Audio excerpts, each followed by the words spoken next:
আসসালামু আলাইকুম। প্রিয় শিক্ষার্থীরা, কেমন আছো? আশা করি ভালো আছো। আজ আমি নবম দশম শ্রেণীর বাংলা দর্শ বিশ্ব পরিচয় পাঠদান করব। আজকে আমরা সপ্তম অধ্যায় পড়ব। সপ্তম অধ্যায়ের বিষয় বাংলাদেশ সরকারের বিভিন্ন অঙ্গ প্রশাসন ব্যবস্থা। আজকে পাঠের আলোচ্য বিষয়ে আমি আগে বলবো না, তোমরা দুটি ছবি দেখবা, ছবি দেখে বলবা। আচ্ছা, ছবি দুটি খেয়াল করো। ছবিটিতে দেখে কি বোঝা যাচ্ছে বলতে পারবে কি? দেখো, ছবি দুটি কিন্তু আসলে বাংলাদেশের দুটি সিটি কর্পোরেশনের ছবি, উত্তর এবং দক্ষিণ। তাহলে আজকে আমরা আলোচনা করব সিটি কর্পোরেশন এবং স্থানীয় প্রশাসনের গুরুত্ব। স্থানীয় প্রশাসন কি সে সম্পর্কে প্রথমে আমরা সিটি কর্পোরেশন নিয়ে আলোচনা করি। সিটি কর্পোরেশন দেখেছো তো, একটা আগের যে নগর ভবন, পরে যেটা নতুন হয়েছে সেটা, দুটি সিটি কর্পোরেশনই খুবই সুন্দর। শিক্ষার্থীরা, এখন আসো আমরা সিটি কর্পোরেশন সম্পর্কে জানি। আচ্ছা, তোমরা জানো যে সিটি কর্পোরেশন বলতেই আমরা বুঝি সিটি অর্থাৎ শহরকে কেন্দ্র করে, যেটি শহরকে কেন্দ্র করে সরকার কর্তৃক পরিণত হয়েছে সেটি। আচ্ছা, সিটি কর্পোরেশন কি?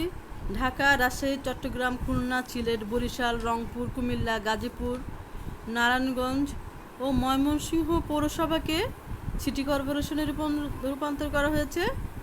ঢাকা সিটি কর্পোরেশনকে আইনের মাধ্যমে ঢাকা উত্তর ও ঢাকা দক্ষিণ নামে দুটি সিটি কর্পোরেশন হিসাবে বিভক্ত করা হয়েছে, যে দুটির ছবি আমরা দেখলাম।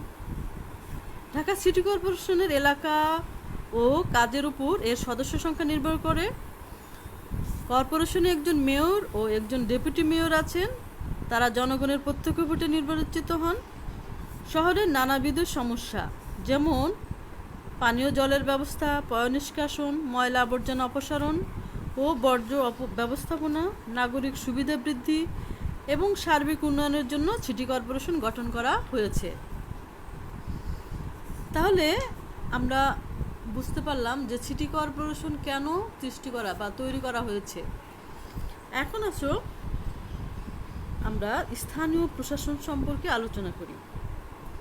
স্থানীয় প্রশাসন তো বলতে কি বুঝি আমরা তো জানি, যে আর স্থানীয় প্রশাসনের গুরুত্ব কি সেটি সম্পর্কে এখন আমরা জানি, যে আধুনিককালে রাষ্ট্র পরিচালনার ক্ষেত্রে স্থানীয় স্বায়ত্তশাসনের গুরুত্ব যে কত বেশি তা বলার অপেক্ষা রাখে না।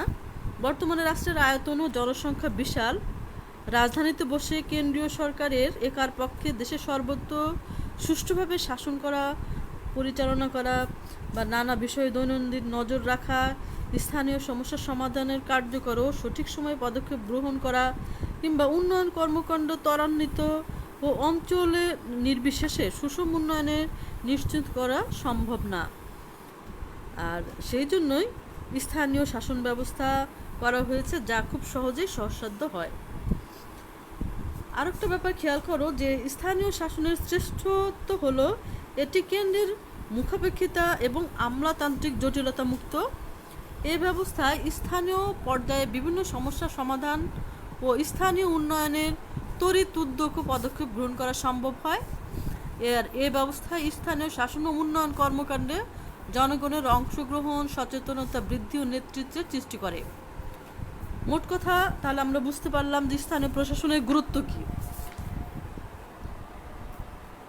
এখন আমরা এই স্থানীয় শাসন ব্যবস্থা এবং সিটি কর্পোরেশন সম্পর্কে প্রশ্ন জানবো। যেমন যদি বলা হয় যে সিটি কর্পোরেশন কাকে বলে, তাহলে কিন্তু খুব সহজে বলতে হবে, কিংবা সিটি কর্পোরেশন কেন সৃষ্টি হয়েছে এটা তো বলতেই পারবে, যে শহরের নানাবিধ সমস্যা, যেমন পানীয় জলের ব্যবস্থা, পয়ঃনিষ্কাশন, ময়লা আবর্জনা অপসারণ, বর্জ্য ব্যবস্থাপনা, নাগরিক সুবিধাদের জন্য সিটি কর্পোরেশন সৃষ্টি করা হয়েছে। এবং সেই জন্য দেখো, আগে পৌরসভাকে বর্তমানে সিটি কর্পোরেশনে রূপান্তরিত করা হয়েছে, এবং আরও নাগরিক সুযোগ সুবিধার জন্য আগে কিন্তু একটি সিটি কর্পোরেশন ছিল, এখন সেটিকে দুটি করা হয়েছে, ঢাকা উত্তর এবং ঢাকা দক্ষিণ। এখন আসো যে স্থানীয় প্রশাসন কি, বা স্থানীয় প্রশাসন একটি কথা, আবার স্থানীয় স্বায়ত্তশাসন কিন্তু আরেকটি কথা। এখন আমি বলছি স্থানীয় প্রশাসন কি। স্থানীয় প্রশাসন হচ্ছে, স্থানীয় প্রশাসন ব্যবস্থা বলতে স্থানীয় পর্যায়ের বিভাগীয়, জেলা এবং উপজেলার শাসন ব্যবস্থাকে বোঝায়। এই প্রক্রিয়ায় কেন্দ্রীয় পর্যায়ে নিয়ন্ত্রণকে নিম্ন পর্যায় থেকে নিয়ে যাওয়া হয় এবং কেন্দ্রীয় সরকারের পক্ষে আইন শৃঙ্খলা রক্ষা, রাজস্ব আদায়, সরকারের সিদ্ধান্ত বাস্তবায়নই এর মুখ্য উদ্দেশ্য। এবং এ ব্যবস্থা স্থানীয় শাসনের সঙ্গে সংশ্লিষ্ট কর্তা ব্যক্তিবৃন্দের সরকারের এজেন্ট বা প্রতিনিধি হিসাবে গণ্য। তাহলে আমরা এই দুইটি বিষয় আলোচনা করলাম। আশা করি তোমরা বুঝতে পেরেছো। বাসায় ভালো করে পড়বে, শিখবে। আজ আর নয়, আল্লাহ হাফেজ।